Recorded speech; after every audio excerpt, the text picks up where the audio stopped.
Damn les gens, j'espère que vous allez bien, c'est Thibaut Inchep, c'est un plaisir de vous parler aujourd'hui. Et aujourd'hui les gens, que ce soit sur Facebook, sur Instagram, dans la rue, au boulot ou à l'école, on a tous reçu un jour des critiques. Ah, les critiques, ces mots qui peuvent nourrir un homme si elles sont constructives et le détruire si elles sont sans raison.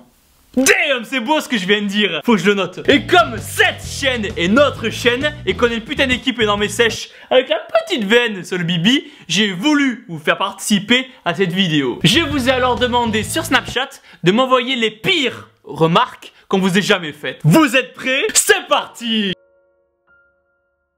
C'était il y a 1 an ou 2 au collège, un garçon qui me croisait à chaque fois dans les couloirs m'insultait d'anorexique, ça a duré près d'1 an. Moi c'était un prof au collège en fait, et il m'a dit en gros si je perdais pas du poids, je réussirais pas dans la vie. Le pire commentaire qu'on ait pu me dire c'est t'es moche et t'es gros. On dirait un mec tellement t'es grosse, moche et poilu. Un jour on m'a dit que j'étais tellement gros que si je montais sur une échelle elle casserait. On m'a dit que j'avais des ficelles à la place des jambes. C'était en primaire, on me disait que je ressemblais qu'à un cure-dent tellement j'étais maigre. Tu ressembles à un squelette, t'as pas besoin de costume pour Halloween. Par rapport à mon pec, je suis atteint du syndrome de Pelante et c'est donc ouais Tom t'as perdu ton pec. Clara, j'ai 6 ans et ma pire insulte qu'on m'a dit c'est big grosse. Cachalot, baleine, vache. On m'a demandé si j'étais enceinte du menton. On m'a dit que je devais porter ma graisse quand je devais me déplacer. On m'a dit que j'allais mourir d'obésité. On m'a dit que j'allais casser la balance. On m'a dit que j'étais une grosse vache et que jamais j'arriverais à être bien. Trop maigre et que même si je me mettais à la muscu, ça changerait rien. On m'a dit que j'étais trop grosse. On m'a dit que j'avais le corps à Squeezie. C'était que j'étais maigre, que j'étais une crevette. Pour moi, quand j'étais vraiment gros, c'est que j'avais des seins d'homme. C'est que je suis tellement grande que je ressemble à une grande perche et du coup à une menthe religieuse. On m'a dit que je ressemblais à un squelette. On te coupe les ongles des pieds, on te pousse et tu roules. J'étais tellement fin que je pouvais pas plaire à qui que ce soit. On m'a dit que j'étais la plus grosse personne qui puisse exister. Le pire commentaire qu'on m'ait fait, c'est de me dire t'es jolie, mais c'est dommage, t'es grosse. On m'a dit t'es pas une fille, t'es un monstre. Pourquoi tu ne deviens pas comme toutes ces filles minces?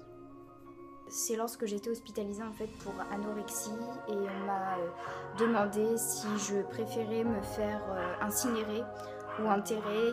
T'es tellement grosse et dégueulasse que tu me dégoûtes. On m'a également dit en me faisant la bise qu'on avait l'impression d'embrasser un mur. Il y en a un qui m'a particulièrement touchée par sa violence, c'était attention au cachalot. Pourquoi tu te maquilles alors que t'es moche? T'as pas honte? À ta place, moi je me serais suicidée. Et même si ces remarques peuvent paraître insignifiantes, elles peuvent influencer l'image que vous avez de vous-même, vous faire perdre confiance en vous et finir par vous faire complexer. C'est pourquoi je vous ai demandé maintenant de me décrire votre corps en une phrase. Mon corps est banal, parfois flasque. Je trouve que mon corps est différent. Je suis sec mais pas encore énorme. Musclé mais gros. Banal, uniforme, en manque d'énergie. En une phrase, gros et petit. Mon corps est trop gros pour mon âge.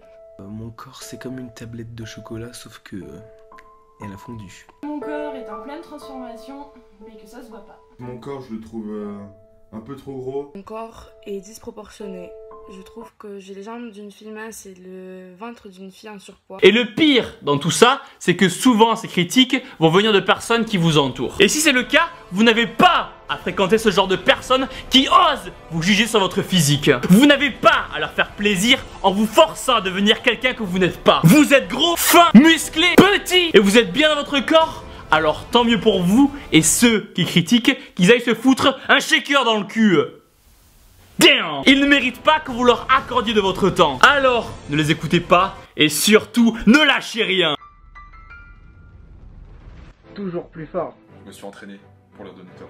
Mon corps est gigantesque, 6 pieds 7, mais il est moins mince qu'avant grâce à toi. Je pense qu'il faut savoir s'aimer et apprendre à se sentir bien dans son corps. Du coup, je suis un programme d'entraînement salle. Grâce à la muscu, maintenant je peux dire que oui, j'aime mon corps, je l'assume et je me sens bien. Mon corps, c'était ma plus grosse faiblesse. Et maintenant, je vais en faire ma plus grande force.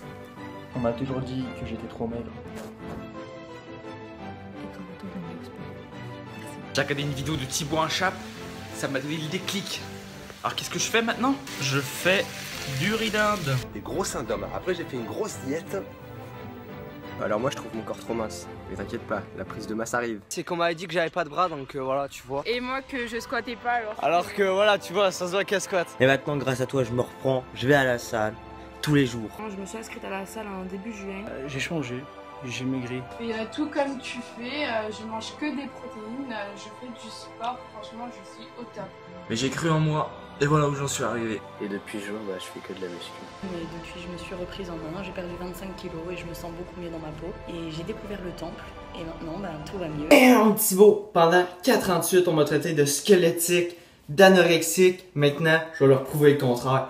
Au final, les gens, ces haters, ces personnes qui vous critiquent dans la rue ou sur internet, ne méritent même pas que vous preniez la peine de leur répondre. Car au fond, s'ils vous insultent, c'est qu'ils se détestent eux-mêmes et que vous êtes la réflexion de ce qu'ils aimeraient être. Faire cette vidéo me tenait vraiment à pec, car vous êtes nombreux à m'envoyer des messages en me disant que vous vous sentez mal dans votre corps. Et à vous tous qui êtes dans cette situation, n'ayez rien à foutre de ce que les gens pensent de vous. Vous êtes unique. Il n'y en a pas deux comme vous. Alors ayez confiance en vous et devenez la meilleure version de vous-même que vous pouvez être. Retenez toujours que la première étape pour aimer les autres, c'est s'aimer soi-même. Et si, malgré tout ça, ces personnes continuent de vous insulter sans raison, alors donnez-leur une bonne raison de ne pas vous aimer, inscrivez-vous au temple et devenez énorme et sec. Damn! Et voilà les gens, exposez-moi les pouces bleus en bas de la vidéo pour soutenir toutes ces personnes. Abonnez-vous, dites-moi en commentaire la pire insulte qu'on vous ait jamais faite. Et surtout, avec tout ce qui se passe en France en ce moment, soyez forts, soyez courageux, continuez d'avancer et vous êtes les meilleurs. Boum!